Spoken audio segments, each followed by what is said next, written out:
Hello' students, Ansari sir ATP চেনেললৈ সকলোকে স্বাগতম জনাইছোঁ। আজি 2026 চনৰ SSLC এক্সামৰ ইংলিছ কুৱেশ্যন পেপাৰটো লৈ আহিছোঁ।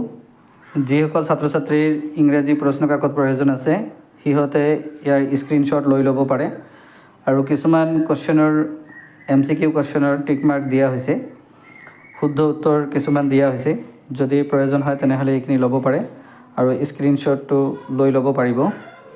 ইয়াতে বহুতকেইটা কুৱেশ্যন দিয়া আছে।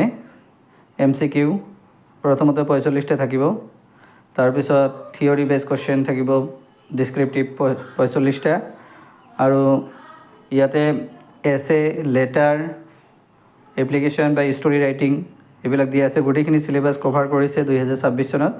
কুৱেশ্যনবিলাক অলপ টাফেই হয়, অলপ কঠিন হয়। কুৱেশ্যনবিলাক অলপ ছল্ভ কৰিলে যোৱা 2-3টা বছৰৰ যদি কুৱেশ্যন ছল্ভ কৰা হয় তেনেহ'লে বহুতখিনি আইডিয়া পোৱা যায় কেনেকুৱা ধৰণৰ কুৱেশ্যন হয়। এই কুৱেশ্যনটো সকলোৰে কাৰণে প্ৰয়োজন হ'ব যিসকল ছাত্ৰ ছাত্ৰীয়ে 2027 বা 28 চনত যিসকলে মেট্ৰিক পৰীক্ষা দিব। চিলেবাছ যদি ছেম থাকে তেনেহ'লে এইটো প্ৰয়োজন হ'ব। তো যিমান পাৰে ভিডিঅ'টো শ্বেয়াৰ কৰিব আৰু পাৰিলে চেনেলটো ছাবস্ক্ৰাইব কৰি ৰাখিব পৰৱৰ্তী ভিডিঅ' পোৱাৰ কাৰণে। আৰু বেলেগ বেলেগ কুৱেশ্যন পেপাৰবিলাকো ইউটিউবত দিয়া হ'ব। যদি ভিডিঅ'টো ভাল লাগে তেনেহ'লে চেনেলটো ছাবস্ক্ৰাইব কৰিব আৰু যিমান পাৰে শ্বেয়াৰ কৰিব। Thank you for watching.